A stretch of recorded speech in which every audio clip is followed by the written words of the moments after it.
Bonsoir, bienvenue dans Décryptage sur Nihon en France. Le président Emmanuel Macron a affirmé mardi qu'il ne nommerait pas de Premier ministre avant la fin des Jeux Olympiques à la mi-août. Cela pourrait créer, je cite, un désordre pendant cet événement sportif planétaire organisé à Paris du 26 juillet au 11 août. Il s'est exprimé sur le sujet lors d'une interview télévisée. Mamadou Diouf, bonsoir et bienvenue.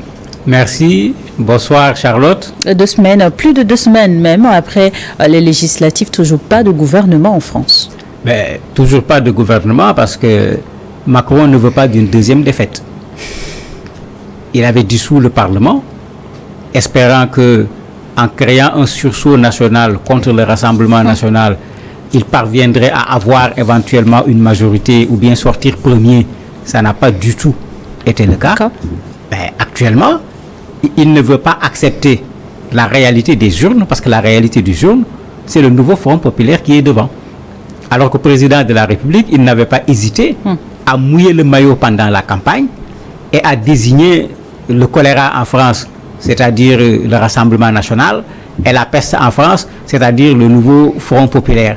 Aujourd'hui, malheureusement, ce sont ceux-là qui sont largement présents au niveau de l'Assemblée nationale.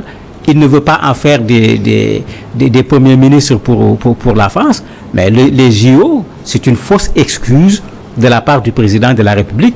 Il est encore dans des calculs politiques parce qu'il a joué aux échecs, il a perdu au niveau de ces élections. Il est en train d'essayer de créer ce qu'il avait dit depuis longtemps, ce front républicain qui rassemble suffisamment de gens pour créer une majorité au niveau de l'Assemblée. Mais autant les autres n'ont pas réussi à le faire, mais autant son camp n'a pas réussi à le faire. Les premiers arrivés, tout le monde les connaît, mais qu'on les laisse proposer un Premier ministre et qu'on laisse, parce que ce n'est pas le président qui décide. C'est au niveau du Parlement que ça se fait. Le président, on lui demande simplement de signer. C'est en clair une stratégie de prendre le temps pour tenter de mieux faire cette fois? Mais tout à fait. Il est en train de prendre le temps pour tirer la couverture de son côté. Les Jeux Olympiques, c'est une fausse excuse.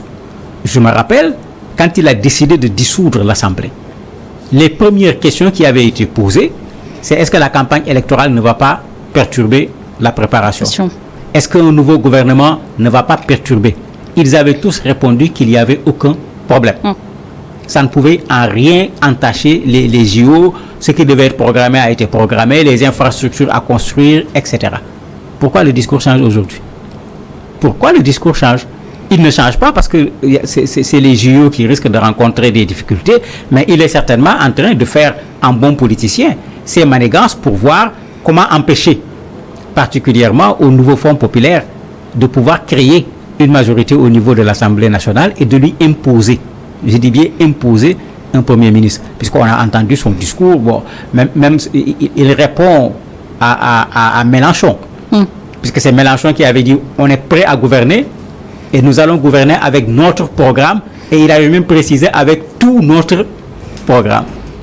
Quand il répond en disant que personne ne peut imposer son programme, personne ne peut dérouler son programme, il est en train de répondre parce qu'effectivement, ce qu'ils ont fait sur la retraite et sur un certain nombre de choses, si la gauche arrive, il est clair que ça risque d'être balayé tout simplement. Et même si les JO sont évoqués, telle une excuse du président Emmanuel Macron pour ne pas, en tout cas, nommer pour le moment un Premier ministre. Est-ce que justement ces situations politiques impactent ou non les JO?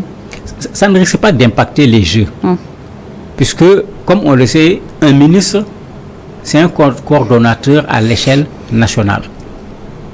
Ce n'est pas le ministre qui organise les JO. La mairie de Paris est impliquée. Les communes, les espaces dans lesquels les Jeux sont organisés sont impliqués. Certaines disciplines auront également lieu dans d'autres villes françaises, notamment à Marseille. C'est pourquoi j'ai dit, en changeant le ministre du Sport, ça ne changera pas grand-chose au niveau des JO, puisqu'il y a eu des termes de référence, il y a un certain nombre de contrats qui ont été signés, etc. Qu'est-ce qui va changer dans tout ça? Le programme, le déroulement va changer. Ce qui peut changer, c'est qu'à la place de madame, ça peut être un monsieur, ou à la place de monsieur, ça peut être une dame, parce que le titulaire du poste de ministre a changé. Si dans le programme, on avait pensé que c'est telle personne qui serait là, la personne peut changer. Mais absolument rien ne va changer. Les Jeux Olympiques, on ne les organise pas sur 3 mois. On ne les organise pas sur 15 jours. Un changement de gouvernement dans ces 15 jours n'aura presque aucun impact véritable sur les Jeux Olympiques, puisque aucun gouvernement nouvellement installé ne va aller dans le sens de remettre en cause les Jeux avec tout ce qui a déjà été investi. Mais quelle retouche on peut faire à 15 jours d'une activité aussi importante, alors que les athlètes commencent déjà même à être présents sur le sol français?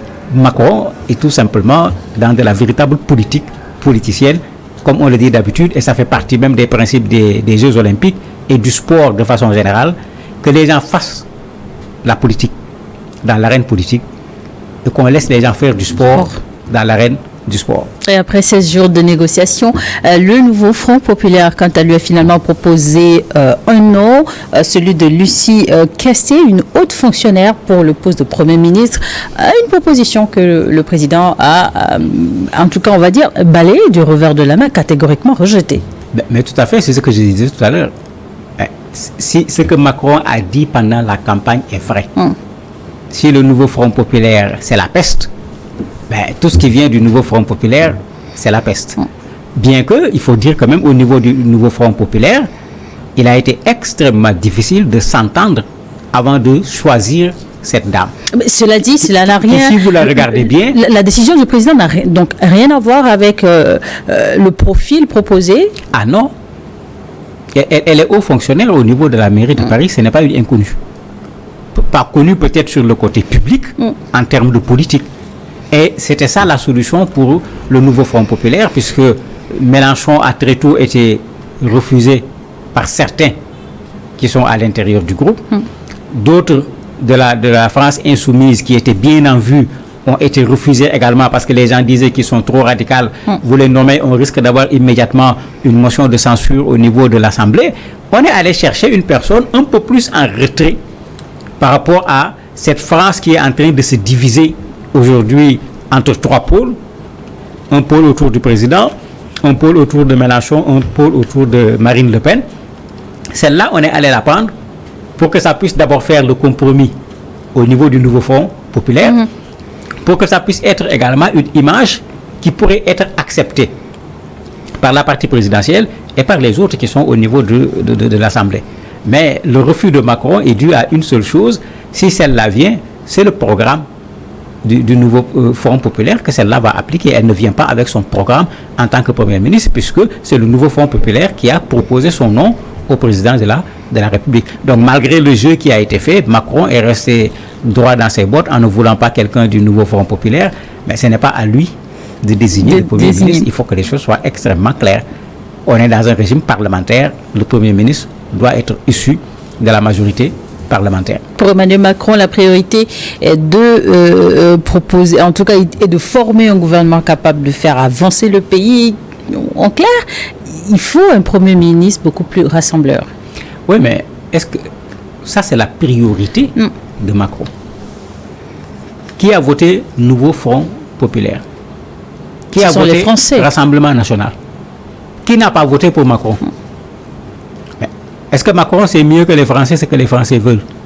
Ah non, il faut qu'on soit clair. Macron a dissous l'Assemblée dans le cadre d'un jeu démocratique. Il avait des pouvoirs de le faire. Il a enclenché un nouveau processus. Il est aujourd'hui victime de ce processus, mais il faut qu'il assume ses responsabilités. Ce n'est pas à lui de décider de qui va être le Premier ministre français. C'est clair et net. C'est la majorité au niveau du Parlement qui va décider. Il est vrai qu'aucun des groupes n'a la majorité. Parce que si un groupe avait la majorité, il n'y aurait pas eu toute cette discussion. Mais quand le président Macron, après la présidentielle, les élections législatives pour lesquelles il a dissous l'Assemblée, même si son parti était arrivé en tête, son parti n'avait pas la majorité. Il a dû discuter avec d'autres groupes pour fabriquer une majorité. Et à l'époque, la France insoumise, le Rassemblement, il a reçu tout le monde pour avoir une majorité. Mais qu'il laisse également le nouveau Front populaire, je ne sais pas, à discuter avec les LR, discuter malheureusement avec le Rassemblement national, ça va être compliqué parce que chacun s'est tellement pris à l'autre que ça va être extrêmement difficile. Discuter avec d'autres députés qui sont là-bas pour essayer de former une majorité. Mais à défaut on va faire ce qui se fait dans toutes les démocraties. On a vu l'Allemagne, on a vu Israël. Netanyahou, qui est Premier ministre, son parti n'avait pas obtenu la majorité. Il a dû négocier avec d'autres pour fabriquer une majorité et pouvoir mettre en place un gouvernement. Mais ce n'est pas au président actuellement de décider de ce qui va se passer au niveau du Parlement, qu'il respecte ce principe élémentaire de séparation des pouvoirs. En tout cas, pour le moment, le président a décidé que le gouvernement démissionnaire reste en place jusqu'à nouvel ordre, ce qui cache une difficulté, c'est certain. Mais que pensent justement les Français de cette décision du président de la République? Les Français sont divisés. Et ça se comprend puisque le résultat des élections a montré ces trois pôles vers lesquels les Français sont orientés. Et c'est ça qui revient au niveau de la discussion. On se rappelle que Macron fait ce qu'il avait déjà fait, parce que quand la première fois Gabriel Attal a proposé sa démission, il l'avait tout bonnement refusé. Donc il était déjà dans ses calculs. Malheureusement, il n'a pas pu obtenir ce qu'il voulait dans le temps. Il était obligé finalement d'accepter la démission parce qu'il fallait qu'on mette en place la nouvelle Assemblée. Et on ne peut pas mettre en place la nouvelle Assemblée avec cet ancien gouvernement. Il faut que le gouvernement accepte de démissionner, parce que vous avez des gens qui étaient dans le gouvernement, qui avaient été candidats pour les postes de députés et qui devraient se présenter à l'Assemblée à l'ouverture de la nouvelle session. Donc là, il y avait une contrainte, et c'est à cause de cette contrainte qu'il a accepté la démission. Bon, il remplace le refus de la démission plutôt par la continuation des affaires courantes, pendant que lui, certainement, il est dans des manigances extraordinaires pour créer ce que Marine Le Pen appelle un parti unique. Puisqu'après son discours, c'est ce que Marine Le Pen a dit. Macron est en train de vouloir créer un parti unique en mettant ensemble un rassemblement de tout ce qu'il peut pour avoir une majorité. Et elle qualifie cela d'une qualification que je n'utiliserai pas. Jusqu'à la mi-août, on devrait être concentré sur les JO, a déclaré le président Emmanuel Macron. Effectivement, des milliers d'athlètes sont attendus dans les grandes villes de France, notamment à Paris, pour différentes disciplines, parmi lesquelles les athlètes africains. Oui, vous avez Ils sont à chaque fois nombreux à être qualifiés pour ce grand rendez-vous sportif. Oui. Vous avez des athlètes africains, bien sûr, qui y participent, parce qu'on dit Jeux olympiques, c'est pour tout le monde, qui vont malheureusement avec un certain retard par rapport aux autres. Retard non pas d'un point de vue athlétique, d'un point de vue physique, mais en termes de réparation. Toute la logistique technique derrière. En fait, pas à l'arrivée à Paris, parce que quand ils arrivent à Paris, souvent on est défavorisés, ils ne sont pas logés à la même enseigne que d'autres. Parce qu'ils arrivent avec qui très en retard. Ils vont compétir, pas seulement parce qu'ils arrivent en retard, mais parce que les budgets également ne sont pas conséquents le plus souvent. Mais le plus grave, c'est que tout le monde savait les JO, c'est à quelle date? De quoi ont-ils bénéficié en termes de préparation pour pouvoir prétendre à des titres? Parce que très souvent, on a vu des athlètes représenter nos pays. Quand vous faites l'historique de cet athlète, le gars s'est débrouillé tout seul, à la limite, pour arriver là où il est arrivé. Il y a eu très peu de soutien de l'État en particulier. Pourtant, c'est le drapeau de son État qu'il va aller défendre au niveau des JO. Et s'il remportait une médaille, vous allez voir ce pays qui n'a pas fait grand-chose pour lui. Souvent, les gouvernants vont utiliser cette médaille-là pour récupérer cette victoire d'un point de vue politique. Il faut qu'on soit conséquent. Si nous voulons que nos athlètes aillent pour compétir, il faut qu'on les mette dans les conditions de pouvoir compétir.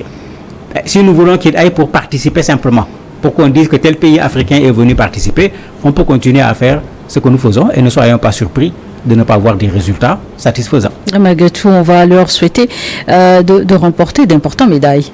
Mais bien sûr, les Africains, d'un point de vue sport, je crois que la discussion n'existe plus. Regardez, même dans ces pays qu'on dit occidentaux, la couleur, excusez-moi le terme, de certains de leurs athlètes, ils viennent d'où? Quand on prend le football, par exemple, les équipes... pas seulement le football. Le football, ce n'est même plus la peine d'en parler, parce que là-bas, moi, je ne sais plus qu'est-ce qu'on appelle équipe nationale. Parce que dans les équipes nationales, bon, il faut qu'on nous dise davantage en majorité des binationaux. On voit plein de gens qui sont là, qui viennent de l'Afrique en particulier, et qui font partie de la crème du football mondial. Mais la même chose peut se faire au niveau de l'athlétisme. D'ailleurs, ils le font. Parfois, ils prennent des Éthiopiens et autres pour leur donner la nationalité pour ces questions d'athlétisme. Mais dès que tu entends le nom et que tu connais le pays et que tu connais les prénoms dans ce pays, tu sais clairement que celui-là, on l'a aspiré pour pouvoir avoir le plus grand nombre de médailles. Mais ça doit nous faire comprendre que nous pouvons effectivement, en mettant les athlètes africains dans de bonnes conditions, obtenir le résultat que ces athlètes parviennent à obtenir ailleurs, parce que c'est le même athlète. On l'a mis tout simplement dans les conditions de pouvoir gagner une compétition. Et pour terminer à l'international, sur le plan politique, la situation actuelle en France, comment est-ce qu'elle est perçue? Mais sur le plan international, tout le monde est en train de regarder en se posant plutôt des questions, parce que actuellement la situation est confuse. On ne sait pas vers quoi on va. Une chose est sûre, Macron ne peut plus dissoudre le Parlement. Il avait ce pouvoir, il ne peut pas l'avoir dans l'immédiat encore. Maintenant, les gens s'interrogent. Ceux qui vont pouvoir désigner le Premier ministre, ils seront de quel camp? Parce qu'en fonction du camp dans lequel ils seront, on connaît leur attitude par rapport à l'Union européenne d'abord, puisqu'il y a eu ce débat sur l'Union européenne pendant la campagne, sans oublier qu'on sort des élections européennes où, dans tous ces pays français, les populistes et l'extrême droite s'est mis très en avant dans ces élections, ce qui a créé déjà une crainte. Est-ce que c'est la gauche qui va prendre le pouvoir? Est-ce que c'est la droite qui va prendre le pouvoir? Ça donne une orientation à la politique française sur un certain nombre d'aspects, mais on ne sait pas qui va être au devant. Ça fait que les gens sont un peu dans la spectative en s'interrogeant sur d'où viendra un Premier ministre et quelle orientation il va donner au gouvernement. Le président même, il a dit « Je prendrai le temps pour nommer le futur premier ou première ministre du gouvernement ». On se demande si c'est encore une femme qui reprendrait le flambeau. En tout cas, on attend et c'est au président de décider dans les prochains jours. Merci Mamadou Diouf d'avoir accepté notre invitation. Merci à vous également de nous avoir suivis.